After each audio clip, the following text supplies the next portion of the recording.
Hello दोस्तों, हम ऋषभ देव सिंह आप सबका देव मैथमेटिक्स क्लासेस में स्वागत करते हैं। दोस्तों, हम लोगों ने पिछले वीडियोज या पिछले लेक्चर्स में हम लोगों ने संख्या पद्धति और स्थानीय मान और जाति मान के बारे में विधिवत चर्चा की थी। दोस्तों, उससे रिलेटेड हम लोगों ने प्रीवियस ईयर के सारे क्वेश्चंस जो हमारे टेट में जूनियर और प्राइमरी लेवल दोनों में जो पूछे गए थे, सब पे चर्चा हम लोगों ने एकदम विस्तृत किया था। कोई भी टॉपिक हम लोग छोड़ते नहीं है दोस्तों, ये हमारी खासियत है। हम आप लोगों को एकदम जीरो लेवल से यूपी टेट लेवल तक के हर एक टॉपिक को बताएंगे, जिससे कि अगर क्वेश्चन पूछता है उस टॉपिक से या उससे रिलेटेड कहीं से भी अगर क्वेश्चन पूछ रहा है टेट में, तो आप लोग जरूर सही करके आइए। क्यों? क्योंकि आप लोग हमसे पढ़ रहे हैं मैथ। हम औरों की तरह नहीं पढ़ाते हैं, किसी टॉपिक को हम छोड़ेंगे नहीं। इन सब की टेंशन आप लोग मत कीजिएगा। सिलेबस जो है एग्जाम से पहले कंप्लीट होगा। खूब सारे एक्सरसाइज हम करवाएंगे। एग्जाम के बाद हम खुद अपना पेपर बनाएंगे और पेपर पे डिस्कस करेंगे। हम लोग डेली आंसर पेपर आप लोगों को मिलते रहेंगे। बस आप लोग हमारे ग्रुप को, व्हाट्सएप ग्रुप मैंने डिस्क्रिप्शन में डाल रखे हैं, उसको आप लोग ज्वाइन कर लीजिए। वहां भी आप लोग हमसे क्वेश्चंस कर सकते हैं। ऐसा नहीं है कि आप लोग हमसे लाइव जुड़े नहीं है, तो कमेंट में भी आप लोग हमसे पूछ सकते हैं क्वेश्चंस। आप लोगों को कहीं भी कोई भी प्रॉब्लम हो, मैथ से रिलेटेड, टेट से रिलेटेड, आप हमसे डिस्कस कर सकते हैं बेझिझक। मैं इसी के लिए ही आप लोगों के सामने डेली एक नया नया टॉपिक लेके आता हूं। आज का जो हम लोगों का टॉपिक होने वाला है दोस्तों, बहुत ही इंपॉर्टेंट टॉपिक है। वो हमारा क्या है? अभाज्य गुणनखंड, प्राइम फैक्टर, अभाज्य गुणनखंड। दोस्तों, इस टॉपिक से 2019 में 2018 कंटिन्यूअस 2 क्वेश्चन पुटअप किए थे। यानी कि अगर इस टॉपिक को आज हम विधिवत चर्चा इस पे कर लिए, छोटी सी छोटी चीज के बारे में, और आप लोग आज सीख लिए, तो आप लोग का 1 नंबर यहां से क्लियर फिक्स मान के चलिए। आज भी 1 नंबर आप लोगों का क्लियर। डेली मैं कुछ ना कुछ आप लोगों के एकदम अच्छा सा एक नए क्वेश्चन लेके आता हूं, एक टॉपिक लेकर आता हूं। तो आज का जो हमारा टॉपिक है अभाज्य गुणनखंड। इस टॉपिक में क्वेश्चन दोस्तों कैसा पूछता है, जैसे कि कोई नंबर्स दे देगा, बोल देगा इसमें अभाज्य गुणनखंडों की संख्या कितनी है। तो अगर हम उस संख्या का गुणनखंड निकालना ही ना जाने, तो अभाज्य गुणनखंड बताएंगे कैसे? जब अभाज्य गुणनखंड ही नहीं बता पाएंगे, तो हमारा अभाज्य गुणनखंडों की संख्या फिर कैसे हम निकालेंगे? तो सबसे पहले दोस्तों हम लोग गुणनखंड पे डिस्कस करेंगे। तो सबसे पहले जो हमारा टॉपिक होगा दोस्तों, गुणनखंड। अब बात आती है गुणनखंड की। गुणनखंड है क्या? किसी संख्या को अगर हम पूरी तरह, किसी संख्या को अगर हम पूरी तरह उसके अलावा किसी संख्या से अगर हम विभाजित कर दे, तो हमारा क्या हो जाता है? उस संख्या का गुणनखंड कहलाता है। या फिर किसी संख्या का गुणनखंड उसका पूरा पूरा विभाजक होता है, डिवाइजर होता है, एग्जैक्ट डिवाइजर होता है। मतलब मान लो कोई संख्या 4 दी है, ठीक। अब इसको किसी ऐसे संख्या से भाग दीजिए कि ये पूरी तरह क्या हो जाए? विभाजित हो जाए। एक तो ये 1 से विभाजित होगा पूरी तरह, ठीक। दूसरा एक खुद स्वयं से होगा। मतलब मेरे कहने का मतलब यह है कि किसी संख्या का गुणनखंड एक तो 1 होता है, 1 होता है, दूसरा स्वयं वह संख्या होती है। मतलब किसी संख्या का गुणनखंड एक तो 1 होगा और दूसरा स्वयं वह संख्या ही उस संख्या का अपना क्या होगी? गुणनखंड होता है। उसके अलावा मान लो इसको, उसके अलावा जो या किसी संख्या से अगर पूरी तरह क्या हो जाए? विभाजित हो जाए। जैसे 2 से भाग देकर देख लेते हैं इसमें 4 में, तो क्या हो जाएगा? रिमाइंडर इसका क्या आया? शेषफल इसका क्या आया दोस्तों? 0। इसका मतलब 2 से क्या है? पूरी तरह विभाजित है। इसका गुणनखंड क्या हो जाएगा? ठीक। इसके बाद हम लोग 3 से चेक कर लेते हैं। रिमाइंडर हमारा 1, शेषफल हमारा 1 बचा। इसका मतलब क्या है? 3 हमारा 4 का गुणनखंड नहीं है। मतलब 4 का गुणनखंड जो है 3 नहीं है। क्यों? क्योंकि इसका शेषफल पूरी तरह विभाजित नहीं हुआ। तो मेरे कहने का तात्पर्य यह था कि अगर हम किसी संख्या का गुणनखंड निकाल रहे हैं तो सबसे पहले हम उस संख्या से इसको डिवाइड करेंगे जिससे यह पूरी तरीके से क्या हो जाए, विभाजित हो जाए। ऐसा हम उस संख्या के बारे में कंसीडर करेंगे। तो इसमें पहला जो हमारा पॉइंट आएगा दोस्तों, एक तो पहला पॉइंट हमारा जो होगा, पॉइंट वाइज आप लोग अगर नोट कर लेंगे तो आप लोगों के लिए बहुत ही सुविधा होगी, क्योंकि एग्जाम के टाइम अगर आप लोग ना भी अभी थोड़ा बहुत रिवीजन अगर ना कर पाए किसी कारणवश, अगर एग्जाम के टाइम अगर आप हमारे केवल पॉइंट्स को एक बार अगर देख लेंगे तो मुझे विश्वास है आप लोगों को चीज जरूर समझ में आएगी। ज्यादा कुछ इस पे प्रेशर देने की जरूरत नहीं है दोस्तों, हम एक एक चीज को बारीकी से बताएंगे जो कि शायद कोई बताए, मुझे इतना विश्वास है। तो पहला पॉइंट इसमें गुणनखंड के लिए हम लिखेंगे, गुणनखंड निकालने के लिए पहला पॉइंट हमारा होगा किसी संख्या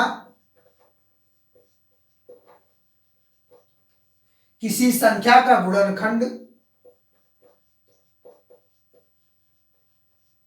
किसी संख्या का गुणनखंड उसका कहने का मतलब क्या हुआ, उस नंबर का, उसी संख्या का, किसी संख्या का गुणनखंड उसका पूरा पूरा विभाजक होता है। किसी संख्या का गुणनखंड उसका पूरा पूरा विभाजक होता है। अब आती है बात दोस्तों दूसरे पॉइंट की, मतलब पहले इस पॉइंट को हम लोग आप लोगों को बता दे रहे हैं विस्तृत एकदम अच्छे से। किसी संख्या का गुणनखंड उसका पूरा पूरा विभाजक होता है। मान लो कंसीडर कर लेते हैं कि वह संख्या हमारी क्या है, 4 है। 4 एक बार ले चुके हैं, इस बार दूसरा कोई नंबर ले लेते हैं दोस्तों। जैसे मान लो कोई संख्या हमारी क्या है, 6 है।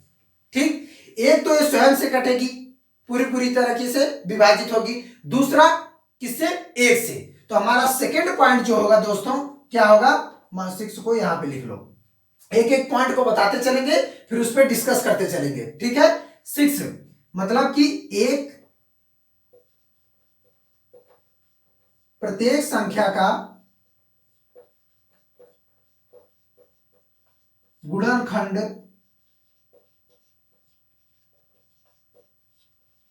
होता है।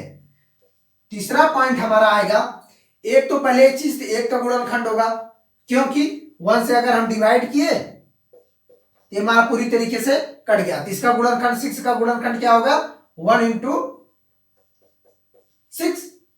ठीक, अब बात करते हैं किसकी, तीसरा पॉइंट हमारा क्या है, यह संख्या स्वयं का ही गुणनखंड होगी, क्योंकि अगर इसको स्वयं से ही भाग दें तो हमारा क्या आ जाएगा, 6 कैंसिल। तो 6 का गुणनखंड क्या हो जाएगा दोस्तों, 6 इंटू 1। ठीक, मतलब स्वयं प्रत्येक संख्या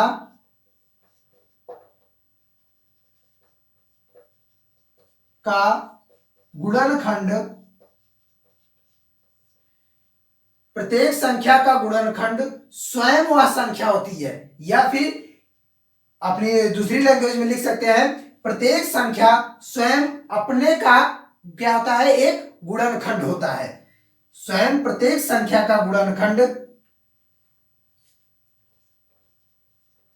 स्वयं वह संख्या होती है।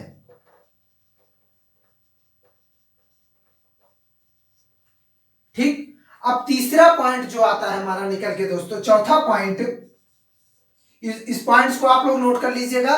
जो चौथा पॉइंट हमारा आएगा, एक बार पहले हम लोग चर्चा कर लेते हैं उस पॉइंट पे, फिर इसके बाद उस पॉइंट को हम दिखा रहे हैं। चौथा पॉइंट हमारा होगा दोस्तों कि एक संख्या का प्रत्येक गुणनखंड उस संख्या का पूर्ण विभाजक होता है, मतलब इसका पॉइंट यही हुआ, किसी संख्या का गुणनखंड उसका पूरा पूरा क्या होता है, विभाजक होता है। जैसे कोई संख्या 6 है, अगर इसको 2 से डिवाइड करें, अगर ये पूरी तरीके से क्या हो गया, विभाजित हो गया, इसका मतलब 6 का जो जितने से भी विभाजित हो 2 3 जा 6, रिमाइंडर इसका क्या आया दोस्तों, शेषफल क्या आया, 0 आया। ठीक, तो 6 का जो गुणनखंड हुआ दोस्तों हमारा क्या हुआ, 2 इंटू 3। तो अब हम गुणनखंड के बारे में जान गए। गुणनखंड है क्या, गुणनखंड की ये 3 बहुत ही इंपॉर्टेंट पॉइंट है दोस्तों, इसको नोट कर लेंगे। या फिर इसका जो चौथा पॉइंट आएगा, किसी भी संख्या का गुणनखंड अगर हम निकाल रहे हैं तो उसका जो गुणनखंड होगा उस संख्या से कम ही होगा या फिर उस संख्या के बराबर होगा। तो मतलब किसी संख्या का गुणनखंड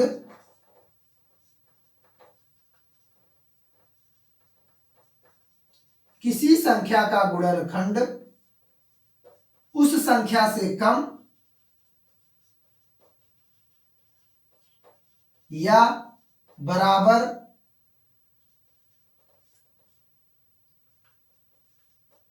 होता है। किसी संख्या का गुणनखंड जो है उस संख्या से कम या फिर बराबर होता है। अब मान लो 6 का जैसे हमको गुणनखंड निकालना है, 2 और 3 क्या है, इस संख्या से कम ही है, 3 और 2 इस संख्या से कम ही है। तो 6, अब 7 तो हो नहीं सकता है क्योंकि जब हम 7 से डिवाइड करेंगे क्या डेसिमल में आएगा और इसका फिर रिमाइंडर भी कुछ हमको मिलेगा, इसका मतलब पूरी तरीके से वो विभाजित नहीं हो रहा है। मेरे कहने का मतलब यही है, अगर हम किसी संख्या का गुणनखंड निकालते हैं तो सबसे पहले हम उस संख्या से उस संख्या को डिवाइड करेंगे जिससे कि वह क्या हो जाए, पूरी तरीके से विभाजित हो जाए।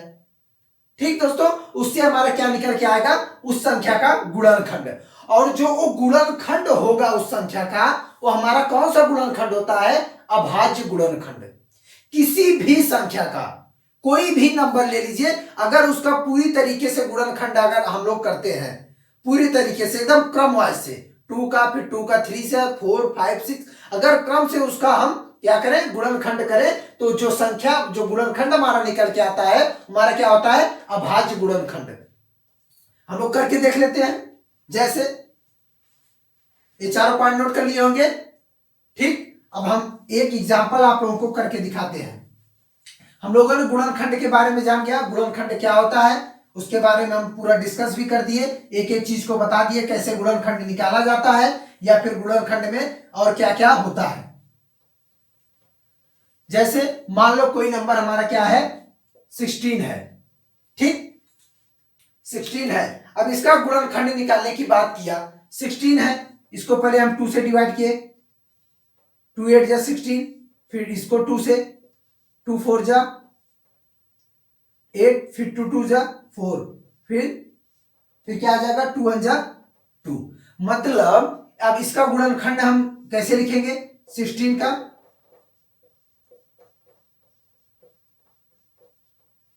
ये हमारा कौन सा नंबर है, 2, प्राइम नंबर। इसका मतलब, मेरे कहने का मतलब यह था कि अगर किसी भी संख्या का दोस्तों, अगर हम किसी भी संख्या का गुणनखंड करेंगे तो हमारा प्राइम नंबर या प्राइम फैक्टर यानी कि अभाज्य गुणनखंड के रूप में ही आएगा, चाहे वो कोई नंबर हो।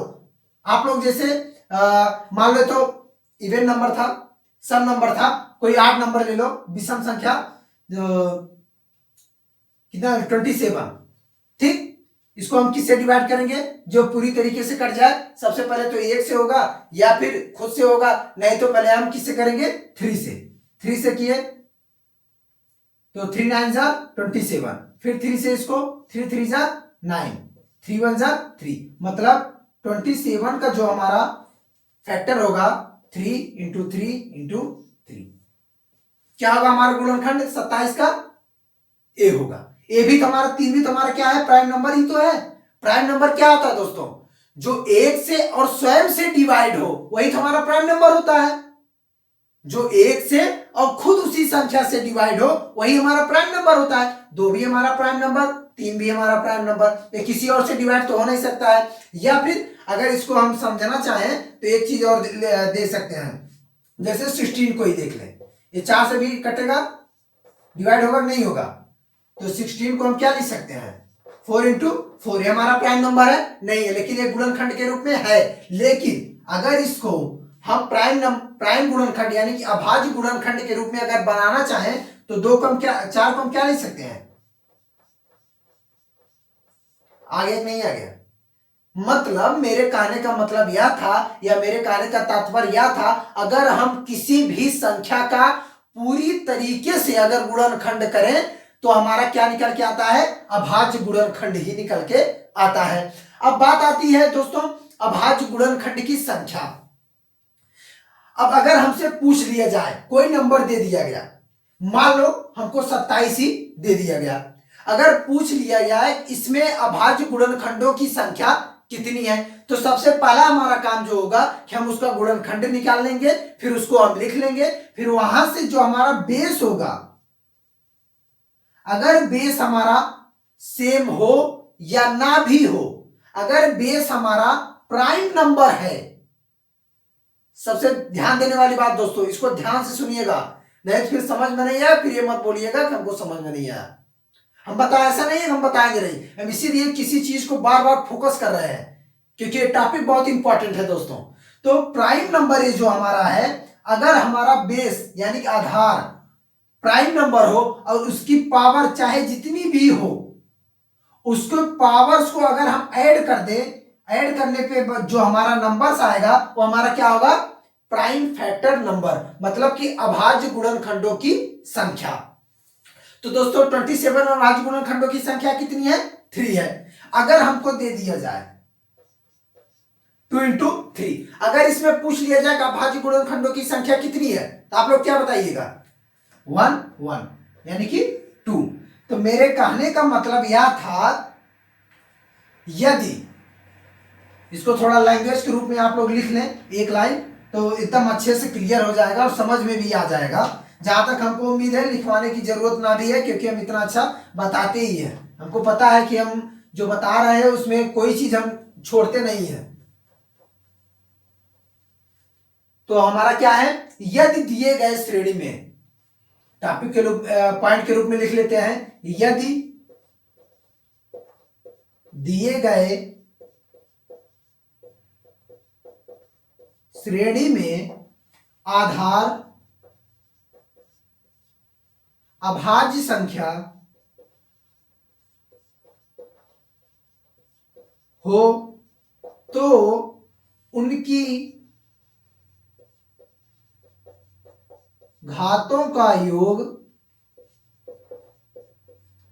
उनकी घातों का योग अभाज्य गुणनखंड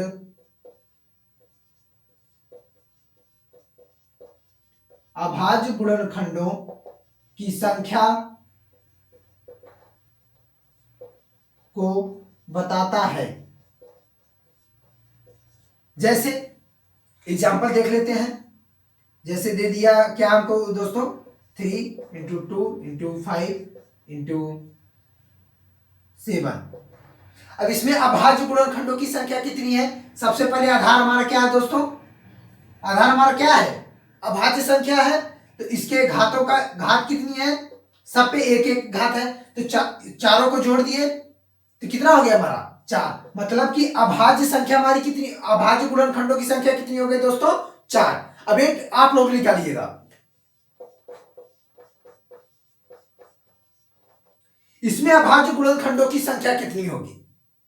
जल्दी से बताइए। वीडियो को पुश कीजिए या ब्रेक कीजिए, वीडियो को रोक दीजिए, उसके बाद आप अपना कॉपी में निकाल लीजिए, तब तक हम निकाल रहे हैं। देखिए कैसे आएगा। अभाज्य गुणनखंडों की संख्या कितनी होगी? 6 था, इसको फैक्टर में मतलब गुणनखंड के रूप में इसका भी फैक्टर लिखेंगे। क्या लिखेंगे? 2 into 3 into 5 into 8 है। 8 को क्या लिख सकते हैं दोस्तों? 2 into 2 into 2 हो गया। 9 को क्या? 3 into 3। अब इसको हम क्या लिखेंगे? इन सभी घातों को क्या करें दोस्तों? जोड़ देते हैं। पहले देख लें 2 कितना है? 1 2 3 4। 2 हमारा 4 है, इसको क्या लिख सकते हैं? 2 की पावर 4, ठीक, या 2 की घात 4। 3 हमारा कितना है? 1 2 3। इसको क्या लिख सकते हैं दोस्तों? 3 की घात 3 गुणे 5। अब इन सभी घातों को क्या कर लें दोस्तों? ऐड कर। क्यों? क्योंकि अब हमारा क्या है? सब आधार हमारा क्या है? प्राइम नंबर है। अभाज्य संख्या है। अगर अभाज्य संख्या है तो इनकी घातों को क्या करेंगे दोस्तों, जोड़ देंगे। जोड़ देते हैं, 4 3 7 1 8, मतलब अभाज्य गुणनखंडों की संख्या कितनी हुई दोस्तों इसमें, 8। अगर कोई जैसे हमको एक और क्वेश्चन हम आप लोग को देते हैं, आप लोग बताइएगा कि इसमें अभाज्य गुणनखंडों की संख्या कितनी होगी, तुरंत बताइएगा, एकदम जुबान पे रखिए, रखे रहिए एकदम।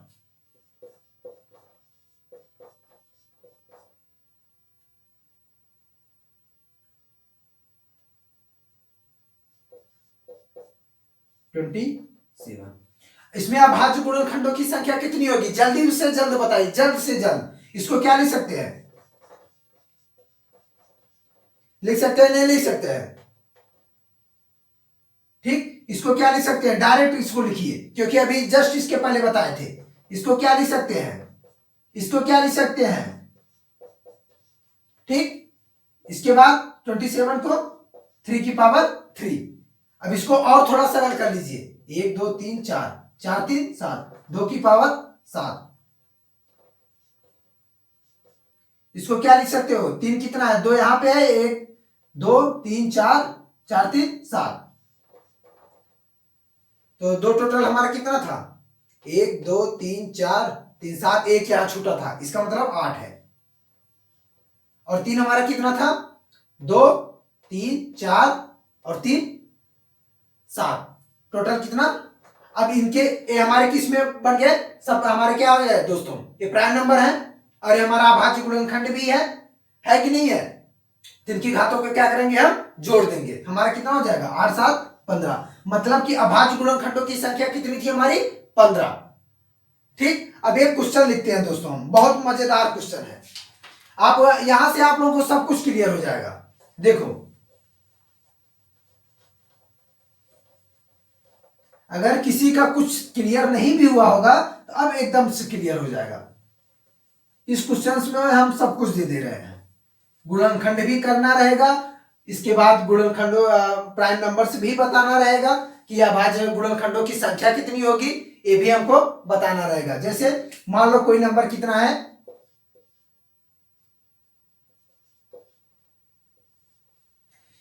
इस संख्या में अभाज्य गुणनखंडों की संख्या कितनी होगी, अगर पूछ लिया तो आप लोग कैसे करोगे। सबसे पहले काम हमारा क्या है, इस संख्या का गुणनखंड तो हम डायरेक्ट लिख नहीं सकते हैं, निकाल लेते हैं,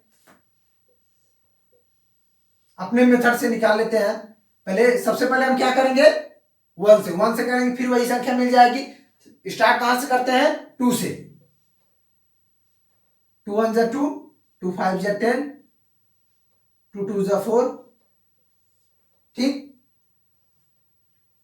2 7 जा 14, 1 कैरी किया 10 हुआ, 2 5 जा 10, 2 1 जा 2, फिर 2 से डिवाइड करते हैं, हमारा क्या आ जाएगा, 2 3 जा 6, यही होगा। फिर 2 7 जा 14, 2 5 जा 10, 2 5 जा 10, फिर 2 1 जा 2, 1 कैरी किया 17 हुआ, फिर 2 8 जा 16, फिर इसके बाद 2 7 जा 14, मतलब 2 से नहीं जाएगा। अब हम किससे देखेंगे, 3 से। अब 2 से क्यों नहीं जाएगा, मतलब यहां पे हमारा क्या है, लास्ट जो अंक हमारा क्या है, इवन है, आड है, सम है या विषम है, पहले ये चीज हम देख लेते हैं, तब उसके बाद हम डिसाइड करते हैं, 3 से करेंगे 2 से। अगर हमारी कोई भी सम संख्या है, लास्ट का जो अंक है वो हमारा अगर सम संख्या है तो हम सबसे पहले 2 से ट्राई करेंगे, अगर विषम संख्या है तो हम 3 से ट्राई, उसके बाद अदर नंबर्स पे हम ट्राई करते हैं। तो हमें हमारा किससे, 3 से देखते हैं, 3 1 के 3, 3 2 अच्छा, 3 5 15, 3 से भी नहीं होगा। अब 5 से देखते हैं, 5 से हो जाएगा, ठीक। 3 से नहीं हुआ तो इसका क्या मतलब, आगे नहीं होगा। 5 से देखते हैं, 5 7 35, फिर इसके बाद 35 2 7 5 7 35 2 37, 25 गया, 5 5 25, 5 1 5, ठीक, 5 से हो गया। अब इसके बाद किससे ट्राई करते हैं इसको,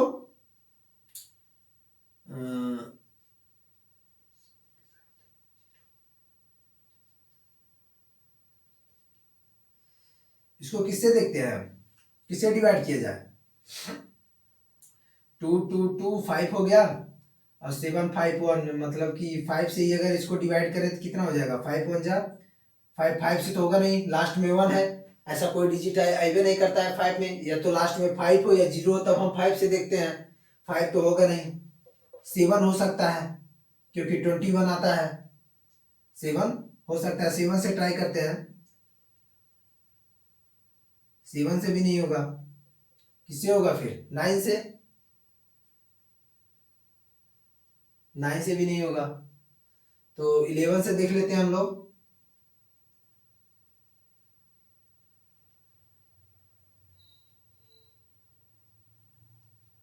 11 से किससे होगा यार, थोड़ा ऊट पटांग नंबर हो गया,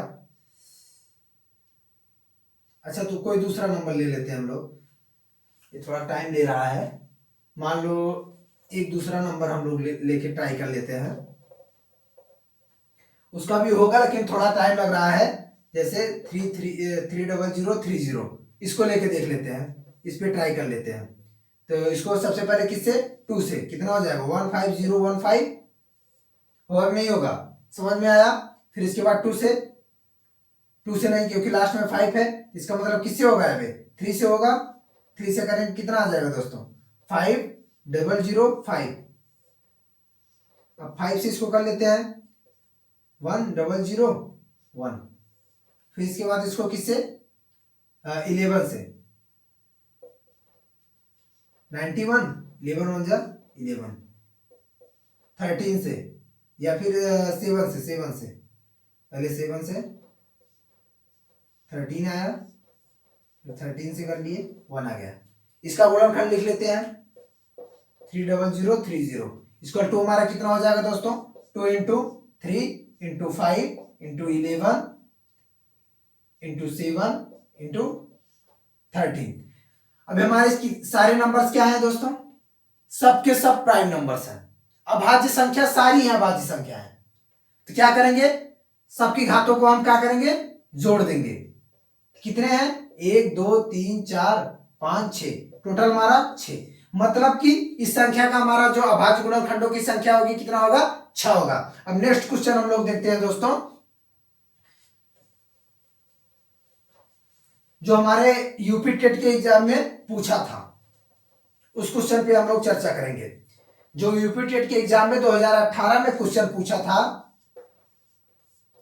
क्वेश्चन क्या था पहले ध्यान से क्वेश्चन देखते हैं, 2352 इक्वल टू 2 की पावर x प्लस इंटू 3 की पावर y इंटू 7 की पावर z हो तो x plus y plus z का मान बताइए। ऑप्शन था हमारा, फर्स्ट ऑप्शन था 5, सेकेंड ऑप्शन था 8, थर्ड ऑप्शन था हमारा 7 और फोर्थ ऑप्शन था 9, ठीक। अब दोस्तों सबसे पहला काम हमारा क्या है, 23 और 52 का क्या करेंगे हम, 2352 का क्या करेंगे, गुणनखंड करेंगे, ठीक है, गुणनखंड कर लेते हैं,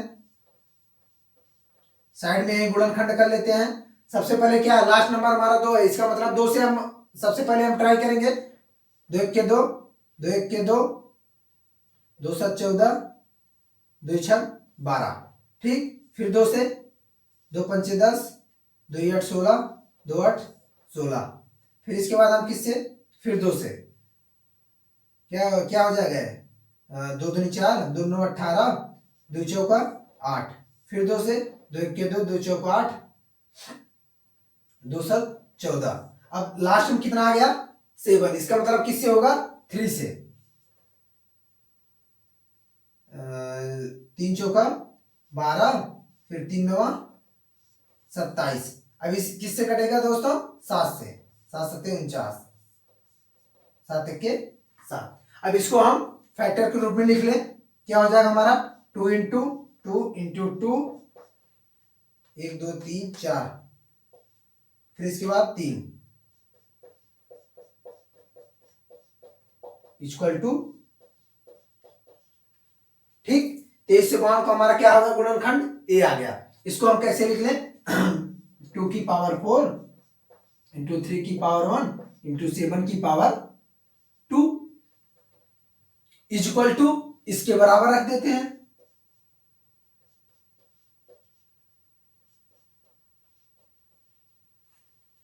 ठीक, अब इनकी घातों को, बेस हमारा क्या है सबका समान है, तो इनकी घातों से क्या करेंगे हम तुलना कर देंगे। तुलना करने पे हमको मिलेगा क्या दोस्तों, x इक्वल टू हमारा क्या आया 4, y इक्वल टू 1 और z equal to 2।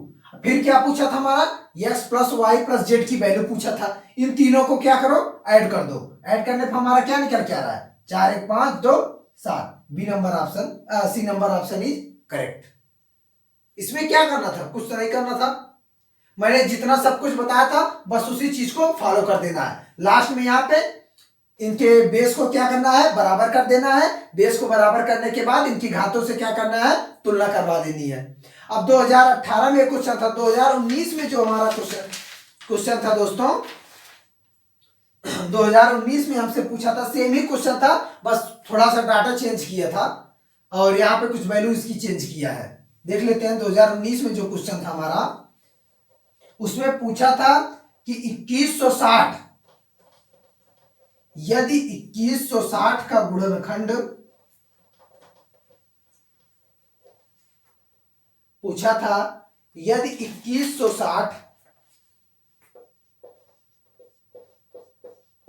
2160 equal to 2 की पावर ए इंटू 3 की पावर बी इंटू 5 की पावर सी हो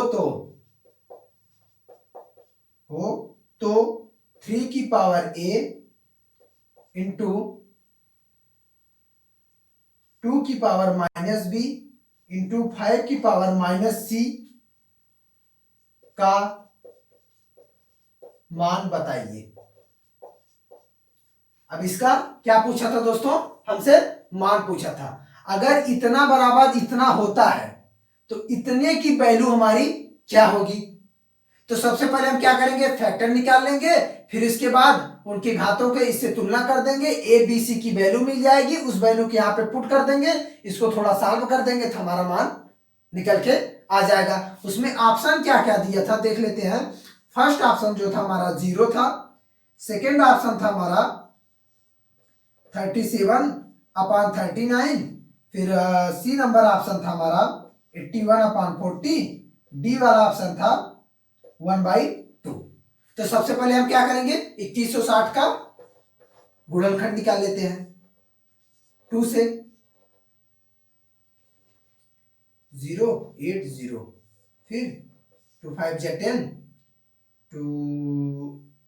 2 4 जा 8 0, 2 से 2 2 4, 2 7 14 0, 2 से इसको भी देख लेते हैं क्या जाएगा 2 1 के 2, 2 3 6, 2 5 10। अब ये 2 से कटेगा नहीं, अब किससे 3 से देख लेते हैं, तो 3 चौका 12, 3 5 15, 3 से ही 3 1 के 3, 3 5 15, 3 5 15, 5 1 के 5। इसका गुणनखंड लिख लो तो 2160 का गुणनखंड हमारा कितना हो जाएगा 2 इंटू 2 इंटू 2 इंटू 2, 2 कितने टाइम्स है 1 2 3 4, 4 बार 3, 1 2 3 इंटू 5। ये हमारा क्या हो गया 2160 का गुणनखंड आ गया। अब क्या करेंगे इसको पावर्स के रूप में लिख लो, 2 की पावर 4, 3 की पावर 3 इंटू 5 की पावर 1। अब क्या करेंगे इससे तुलना करवा दें, क्योंकि इसका गुणनखंड ए है, इसका गुणनखंड जो निकल के आया है बस इसी से क्या करवा दें तुलना करवा देते हैं।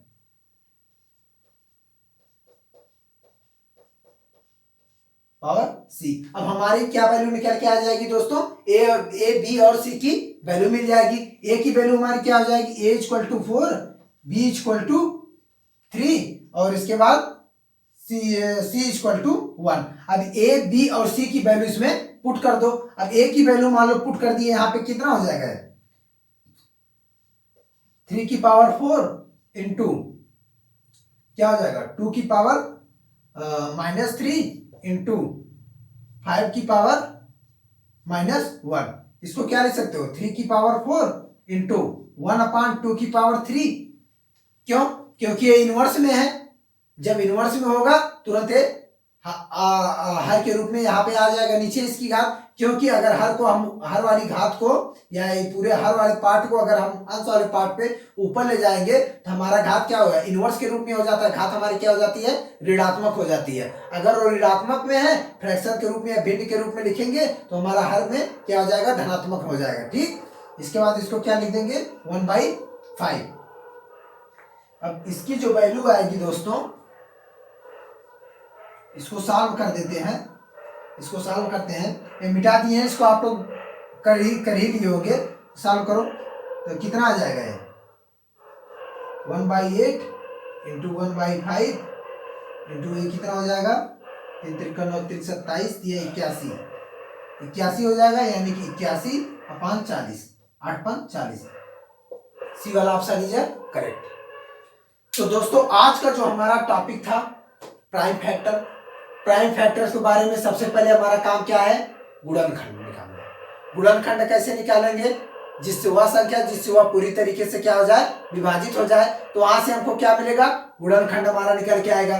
फिर उसके बाद हम क्या करते हैं, गुणनखंड निकल के आने के बाद चेक करेंगे हमारे प्राइम नंबर्स में, अगर नहीं है तो उनको प्राइम नंबर्स में बनाएंगे। जब प्राइम, क्योंकि किसी भी संख्या का अगर हम पूरी तरीके से उनका गुणनखंड अगर लिखते हैं तो हमारा जो है गुणनखंड का जो आधार होगा हमारा क्या होता है, प्राइम नंबर्स ही होता है।